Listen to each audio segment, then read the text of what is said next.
Barcelona के mayor की दौड़ में शामिल सोशलिस्ट रहनुमा जोमे कोल्बोनी ने पाकिस्तान मुस्लिम लीग नून स्पेन के दफ्तर का दौरा किया। मुस्लिम लीग नून स्पेन के सदर चौधरी नजीर अहमद गोंदल और सीनियर नायब सदर मुजम्मल हसन बाजवा ने इन्हें फूलों का गुलदस्ता पेश करके इस्तकबाल किया।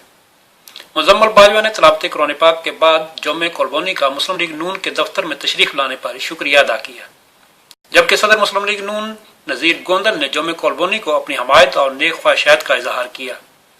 इस मौका पर जोमे कोल्बोनी ने अपने खिताब में कहा कि मैं इमिग्रेंट्स घराने से तल्लुक रखने की वजह से मुझे इल्म है कि इमिग्रेंट्स के क्या मसाइल होते हैं। उन्होंने कहा कि अगर मैं मेयरशिप जीत गया तो छोटी छोटी दुकानों और छोटे कारोबार को अहमियत दूंगा और इन्हें सहूलियत फराहम करने की कोशिश करूंगा।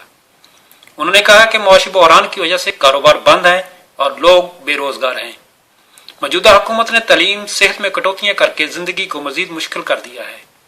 उन्होंने कहा कि हमेशा दाएं बाजू की हुकूमत ने बुनियादी हकूक कम किए हैं, जबकि बाएं बाजू की हुकूमत ने इनके हकूक बढ़ाए हैं।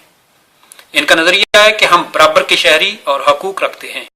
उन्होंने कहा कि इंतखाबात में भरपूर शिरकत करें और ऐसे शख्स को सपोर्ट करें जो ईमानदार और अपनी मेहनत से ऊपर आया हो और जो इमिग्रेंट के मसाइल को समझता हो।